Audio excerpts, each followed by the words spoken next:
Good morning और जय हिंद दोस्तों। आइए आज के ताज़ा मामले के साथ हम आगे बढ़ते हैं। आज रिवीजन करेंगे जो एक हफ्ता पीछे पढ़ाया गया।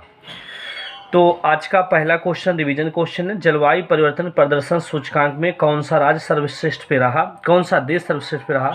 तो याद रखिएगा, इसमें कुल 63 देशों का रैंक जारी किया गया, जिनमें से 8 नंबर पे कौन रहे, हम रहे, हमारा देश भारत रहा। जी हाँ, तो भारत इसमें किस नंबर पे रहा, 8वें नंबर पे रहा है। और एक कौन सा संस्करण जारी किया गया, 18वां संस्करण क्या किया गया, जारी किया। किसने जारी किया भैया, तो जर्मन वॉच ने जारी किया है।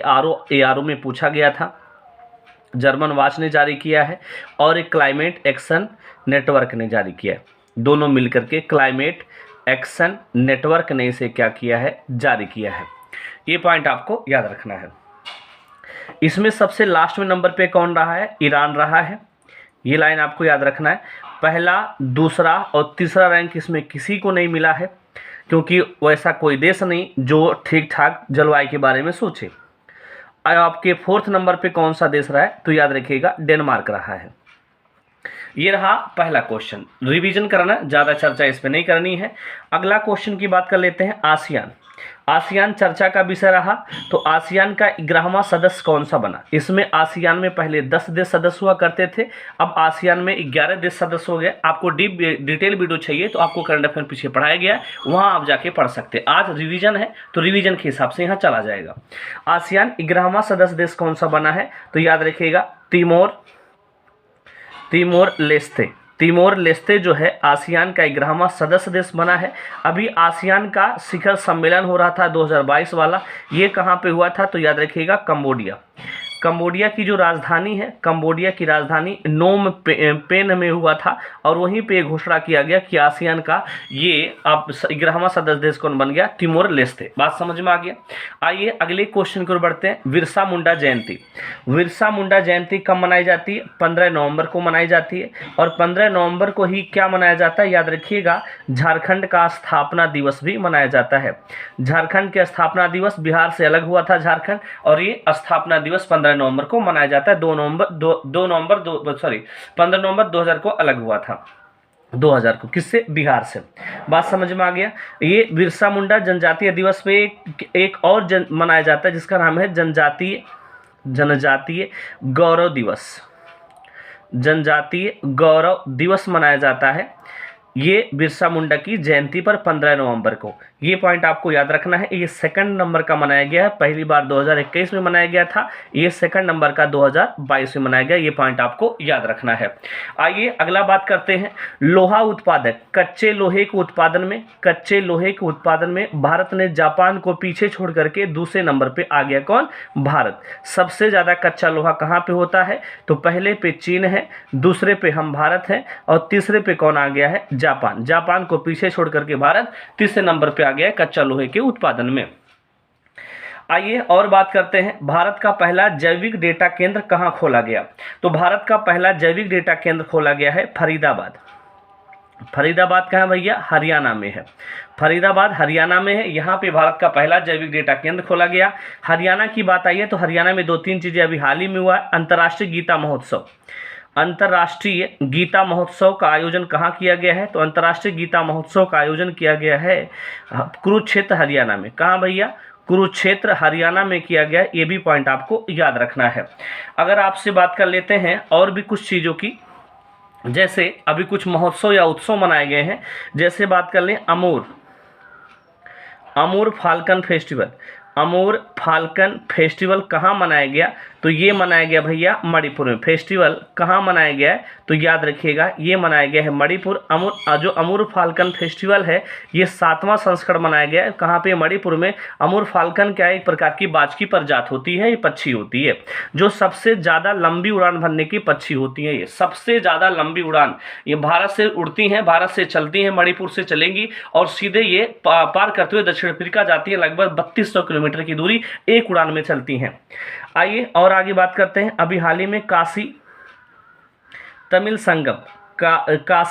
तमिल संगम का उद्घाटन माने आयोजन कहाँ किया गया? तो ये किया गया भैया बनारस में, वाराणसी में, काशी भोलेनाथ की नगरी में किया गया, बनारस में। बात समझ में आ गया। और लगातार एक दो बात कर लेते हैं। बंगला उत्सव का आयोजन कहाँ किया गया है? लेटेस्ट है ये भी। बंगला उत्सव का आयोजन कहाँ किया गया? जिसमें एक किया गया भैया मेघालय में किया गया, पश्चिम बंगाल मत लगा के आना। इसमें किसकी पूजा की जाती है? सूर्य देव की पूजा की जाती है। ये पॉइंट आपको याद रखना है। ये आगे बढ़ते हैं, अगले क्वेश्चन की ओर चर्चा करते हैं। अगला क्वेश्चन है कबड्डी विश्व कप का चौथा संस्करण कहाँ होगा? तो कबड्डी विश्व कप का चौथा संस्करण कहाँ होगा? ये आपके एग्जाम में पूछा जाएगा, तो याद रखिएगा ये होगा चौथा संस्करण इंग्लैंड में। कबड्डी विश्व कप का चौथा संस्करण कहाँ होगा? तो ये होगा इंग्लैंड में। ये पॉइंट आपको याद रखना। अभी तीसरा भी नहीं हुआ है, न तो दूसरा हुआ है, ये याद रखिएगा। पहले संस्करण कंप्लीट हो गया है, जिसके महिला के में विजेता भारत था और पुरुष में भी विजेता कौन था? भारत था। ये पॉइंट याद रखिएगा। चौथा संस्करण सीधे हो रहा है आपके कबड्डी विश्व कप का फोर्थ संस्करण। और बात कर लेते हैं 2023 की बात करें। 2023 में मेल हॉकी वर्ल्ड कप कहाँ होगा? तो male hockey world cup Orissa Bharat में होगा। ये पॉइंट आपको याद रखना है। आइए अगले क्वेश्चन की ओर बढ़ते हैं। अभी हाल ही में राष्ट्रपति बनी है स्लोवेनिया की पहली महिला राष्ट्रपति। स्लोवेनिया की पहली महिला राष्ट्रपति कौन बनी है? नताशा मूसर बनी है। कौन भैया? नताशा मूसर बनी है स्लोवेनिया की पहली महिला राष्ट्रपति। ये पॉइंट आपके लिए इंपॉर्टेंट हो जाता है। अभी हाल ही में स्विट्जरलैंड पर्यटन ब्रांड एम्बेसडर कौन बने हैं? स्विट्जरलैंड के पर्यटन ब्रांड एम्बेसडर कौन बने हैं भैया? तो ये भाला फेंक दिवस जो बनाया जाता है नीरज चोपड़ा ने। नीरज चोपड़ा जो बने हैं टोक्यो ओलंपिक में, जिन्होंने गोल्ड मेडल भाला फेंक में जीता था, ये बने हैं, याद रखिएगा, स्विट्जरलैंड के पर्यटन ब्रांड एम्बेसडर। आइए आगे बढ़ते हैं, G20 की चर्चा कर लेते हैं। तो G20 2023 की अध्यक्षता कौन करेगा? हम करेंगे, हमारा देश भारत करेगा। अध्यक्षता कौन करेगा? भारत करेगा। ये लाइन आपको याद रखना है। अभी इसकी घोषणा हुई है। कहाँ पे घोषणा हुई है? इंडोनेशिया में। हमारे पीएम मोदी जी इंडोनेशिया में गए थे, तो वहीं पे इसकी क्या होगी? घोषणा होगी। इसका मतलब 2022 का G20 सम्मेलन कहाँ हुआ था? इंडोनेशिया के बाली में हुआ था। ये पॉइंट आपको याद रखना है। आइए आगे बढ़ते हैं।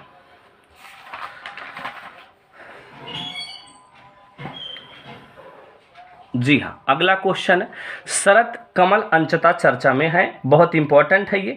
क्यों चर्चा में है? क्योंकि अभी हाल ही में इनको जो भारत का खेल का सबसे बेस्ट अवार्ड है मेजर ध्यानचंद खेल रत्न अवार्ड इनको मिला है। खेल रत्न अवार्ड किनको मिला है भैया? इन्हीं को मिला है जो लगातार पिछले 4 सालों में अच्छा प्रदर्शन करता है, उनको मेजर ध्यानचंद खेल रत्न अवार्ड मिलता है। इसकी शुरुआत आपको बता चुके हैं 1991 में हुई थी और पहली बार इसका पुराना नाम था राजीव गांधी खेल रत्न पुरस्कार, और इसका जो वर्तमान नाम हो गया है, इस वर्तमान नाम ये है, और इसमें 25 लाख रुपए मिलते हैं। और पहली बार कौन पाए थे, ये आपको कमेंट में करके बता देना है। और बात करते हैं शरत कमल अंचता की। तो अभी हाल ही में इनको अंतर्राष्ट्रीय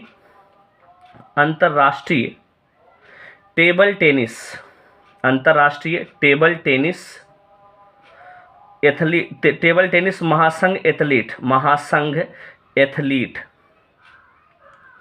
एथलीट आयोग में क्या किया गया? एथलीट आयोग में शामिल किया गया। तो क्वेश्चन बनेगा हाल ही में किसे अंतर्राष्ट्रीय टेबल टेनिस एथलीट आयोग में शामिल किया गया? तो याद रखिएगा शरत कमल अंचता को शामिल किया गया है। ये लाइन आपके लिए इंपॉर्टेंट हो जाती है। तो इनके बारे में दो बातें, अंतर्राष्ट्रीय टेबल टेनिस महासंघ एथलीट आयोग में शामिल किए गए शरत कमल अंचता को, और मेजर ध्यानचंद खेल रत्न अवार्ड से भी इनको क्या किया गया? सम्मानित किया गया। विक्रम यस रॉकेट की चर्चा करते हैं। तो ये इसका प्रक्षेपण, इसको सफलतापूर्वक लॉन्च कहां से किया गया? श्रीहरिकोटा आंध्र प्रदेश से। श्रीहरिकोटा आंध्र सतीश धवन अंतरिक्ष केंद्र जो है, यहां से लॉन्च किया गया है। आपका जो श्रीहरिकोटा में है, किसने लॉन्च किया है? इसरो ने लॉन्च किया। ये पॉइंट आपको याद रखना है। इसका वजन कितने किलोग्राम था? ये 83 किलो का था और पूर्णतः निजी था। इसमें किसी दूसरे देश का सहयोग नहीं है, पूर्णतः निजी है। ये पॉइंट आपको याद रखना। पहला निजी है विक्रम यस रॉकेट। विक्रम साराभाई के नाम से इसका नाम रखा गया। विक्रम साराभाई, जिनको भारतीय अंतरिक्ष का जनक कहा जाता है, विक्रम साराभाई को। और ये कितनी दूरी तक जा सकता है विक्रम एस रॉकेट? तो याद रखिएगा 89.5 किलोमीटर तक की उड़ान भरा था। ये पॉइंट आपको याद रखना है। आइए अगले क्वेश्चन की ओर बढ़ते हैं। अगला क्वेश्चन है लोक सेवा प्रसारण दिवस। लोक सेवा प्रसारण दिवस कब मनाया गया? तो याद रखिएगा ये मनाया गया है 12 नवंबर को। 12 नवंबर को लोक सेवा प्रसारण दिवस मनाया गया है। बात कर लेते हैं राष्ट्रीय प्रेस दिवस कब मनाया गया है। राष्ट्रीय प्रेस दिवस कब मनाया गया है? तो ये मनाया गया है 16 नवंबर को राष्ट्रीय प्रेस दिवस मनाया गया है। विश्व प्रेस दिवस कब मनाया जाता है? विश्व प्रेस दिवस कब मनाया जाता है? तो ये मनाया जाता है भाई साहब 3 मई को विश्व प्रेस दिवस मनाया जाता है। आइए कुछ चर्चा आपको और कर लेते हैं। तो अभी हाल ही में प्रसार भारती के सीईओ कौन बने हैं? जो प्रसार भारती है जिसके अंदर दूरदर्शन आता है, डीडी नेशनल आता है, प्रसार भारती के सीईओ कौन बने हैं? तो याद रखिएगा प्रसार भारती के जो सीईओ बने हैं ये गौरव द्विवेदी बने हैं। कौन बने भैया? गौरव द्विवेदी बने हैं प्रसार भारती के सीईओ। ये लाइन आपके लिए इंपॉर्टेंट हो जाती है। अभी हाल ही में 22वां विधि आयोग के अध्यक्ष कौन बने हैं? 22वां विधि आयोग कौन बने हैं? अध्यक्ष कौन बने हैं? ऋतुराज अवस्थी ये बने हैं 22वें विधि आयोग के अध्यक्ष। आइए और आगे बढ़ते हैं, अगले क्वेश्चन की ओर चर्चा करते हैं। अगला क्वेश्चन क्या है? ग्रीनफील्ड फार्म मशीनरी प्लांट का उद्घाटन कहाँ पे किया गया? तो याद रखिएगा ये किया गया है, पहला है ग्रीनफील्ड फार्म मशीनरी प्लांट जो किसानों के लिए जो भी औजार जरूरी होते हैं उनको बनाएगी। तो ये शुरू किया गया मध्य प्रदेश में। मध्य प्रदेश में कहाँ पे? पीथमपुर में। मध्य प्रदेश के पीथमपुर में किया गया है। मध्य प्रदेश का नाम लेते ही तो एमबीबीएस की पढ़ाई अब हिंदी में करवाएगा कौन सा राज्य? मध्य प्रदेश करवाएगा। इसका उद्घाटन किसने किया है? तो हमारे कृषि मंत्री हैं नरेंद्र सिंह तोमर। याद रखिएगा ये भी इंपॉर्टेंट हो जाते हैं। और कौन मिलके बनाएगा? तो जो आपकी कंपनी होती है महिंद्रा और एक स्वराज जो कंपनी है ये दोनों मिलकर के बनाएंगी। ये पॉइंट आपके लिए इंपॉर्टेंट हो जाता है। और बात कर लेते हैं अगला, इसी में एक दो बातें और चर्चा कर लेते हैं। बायोमास आधारित हाइड्रोजन प्लांट कौन बनाएगा? बायोमास आधारित हाइड्रोजन प्लांट कहाँ बना है? तो भैया ये भी बना है मध्य प्रदेश में। बायोमास आधारित हाइड्रोजन प्लांट कौन सा राज्य बनाएगा? ये। और हाल ही में कहाँ पे पेसा एक्ट लगा है? पेसा एक्ट किस राज्य में लागू किया गया है? तो ये भी मध्य प्रदेश आपको याद रखना है। ये पॉइंट आपके लिए इंपॉर्टेंट हो जाता है। आइए अगले क्वेश्चन की ओर बढ़ते हैं। अगला क्वेश्चन है मेटा इंडिया के उपाध्यक्ष किसे चुना गया? ये इंपॉर्टेंट क्वेश्चन हो जाता है। तो मेटा इंडिया के जो उपाध्यक्ष हैं ये संध्या देवनाथन को चुना गया है। लिख देते हैं संध्या देवनाथन को चुना गया है। ये लाइन इंपॉर्टेंट हो गई, संध्या देवनाथन। और बात कर लेते हैं कुछ है ये मेटा इंडिया के, मेटा जो है फेसबुक है, इसका पुराना नाम था फेसबुक लेकिन अब ये नाम हो गया है मेटा। फेसबुक के संस्थापक और सीईओ कौन है? मार्क जुकरबर्ग जो हैं ये फेसबुक के संस्थापक और सीईओ हैं। लाइए कुछ और चर्चा सीईओ की चर्चा कर लेते हैं। आईबीएम के सीईओ कौन है भैया? अरविंद कृष्णा है। अरविंद कृष्णा जो है आईबीएम के सीईओ हैं। अमेजन के सीईओ बात कर लेते हैं। अमेजन के सत्या नडेला अमेजन के सीईओ हैं। ये लाइन आपके लिए इंपॉर्टेंट हो जाती है। आइए और आगे बढ़ते हैं। सत्यजीत रे लाइफ टाइम अचीवमेंट अवार्ड इन्हू के निपटाइली सत्यजीत रे लाइफ टाइम अचीवमेंट अवार्ड किसे मिला? तो याद रखिएगा अभी हाल ही में स्पेन के एक डायरेक्टर थे जिनका नाम है कार्लोस कौरा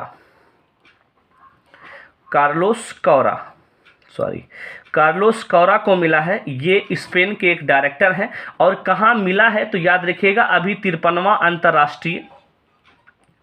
अंतर्राष्ट्रीय फिल्म महोत्सव का आयोजन किया जा रहा है। 53वां अंतर्राष्ट्रीय फिल्म महोत्सव का आयोजन कहाँ किया जा रहा है? गोवा में। वहीं पे ये अवार्ड इनको दिया गया कार्लोस कौरा को। याद रखिएगा ये स्पेन के डायरेक्टर हैं। Satyajit life time achievement award. और गोवा की बात आई है तो गोवा में अभी हाल ही में 9वां आयुर्वेद कांग्रेस का आयोजन कहाँ किया गया है? तो 9वां आयुर्वेद कांग्रेस प्लस आरोग्य एक्सपो कुछ भी पूछ ले जवाब आपको देना है। आरोग्य एक्सपो का आयोजन कहाँ किया गया है? गोवा में किया गया। ये लाइन आपको इंपॉर्टेंट हो जाती है। आगे बात करते हैं भारतीय ओलंपिक संघ में भारतीय ओलंपिक संघ के एथलीट आयोग में किसे चुना गया? एथलीट आयोग में किसे चुना गया ये आपके लिए इंपॉर्टेंट हो जाता है। तो कौन कौन चुने गए, तो याद रखिएगा एमसी मैरी कॉम को चुना गया है, मैरी कॉम को चुना गया है। और बात कर लेते हैं पीवी सिंधु को चुना गया है, डबल ओलंपिक में डबल पदक विजेता। और मीराबाई चानू को चुना गया है, मीराबाई चानू को चुना गया है। और गगन नारंग को चुना गया है, गगन नारंग को चुना गया है। ये लाइन आपके लिए इंपॉर्टेंट हो जाती है। आइए अगली बात करते हैं राष्ट्रीय पेंशन प्रणाली ट्रस्ट। राष्ट्रीय पेंशन प्रणाली जो ट्रस्ट है इसके अध्यक्ष कौन चुने गए हैं, तो सूरज भान को चुना गया है। ये लाइन आपके लिए इंपॉर्टेंट हो जाती है। आइए और आगे बढ़ते हैं, कुछ और करंट अफेयर की चर्चा कर लेते हैं। जी हाँ, जैसे अगर आपसे बात करें कुछ आयोजन की चर्चा कर लेते हैं, जैसे बात कर लेते हैं ग्लोबल हंगर इंडेक्स की। Global hunger index, global hunger index जारी किया गया 2022 में। इसमें भारत का रैंक कौन सा मिला है, तो 107 मिला है। ये याद रखिएगा, भारत की रैंक बहुत खराब होती जा रही है, ये गलत बात है। भारत में भुखमरी बहुत ज़्यादा बढ़ रही है।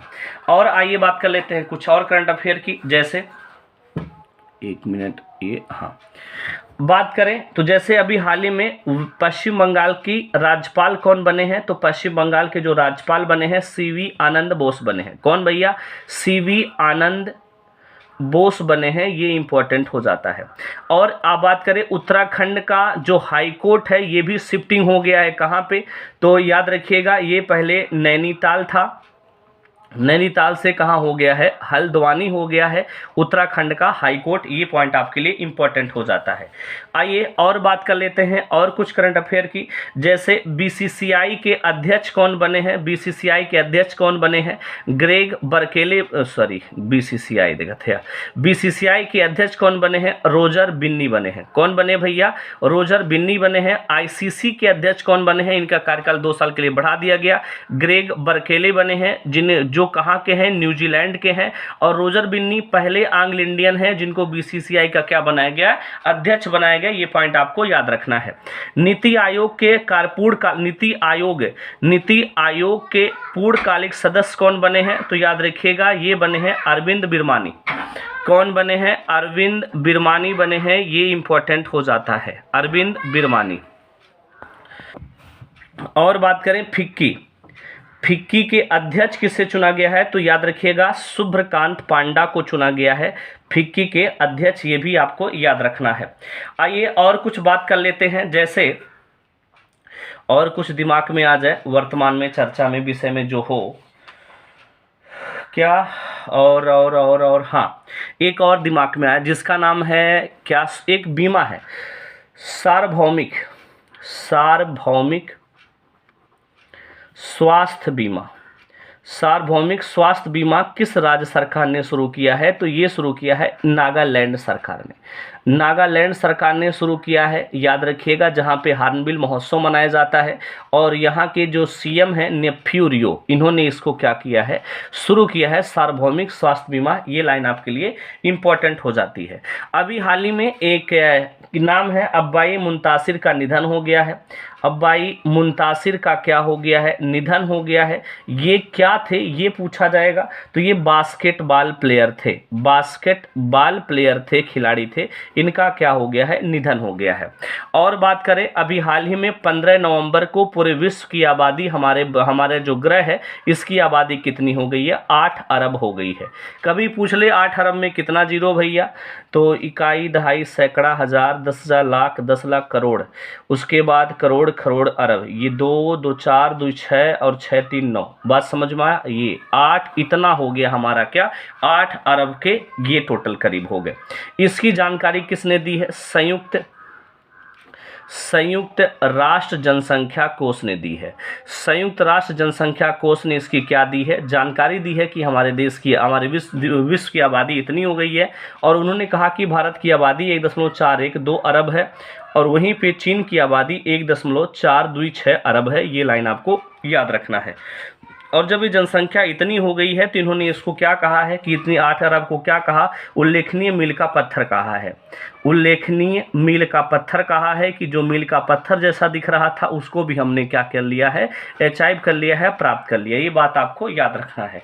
और इन्होंने ये भी कहा कि हम 2023 तक चीन को भी पीछे कर देंगे। ये लाइन आपके लिए इंपॉर्टेंट हो जाता है। तो ये रहा आज के हमारे रिवीजन करंट अफेयर। वीडियो पसंद आए तो प्लीज़ लाइक से सब्सक्राइब कीजिएगा। थैंक यू, धन्यवाद दोस्तों।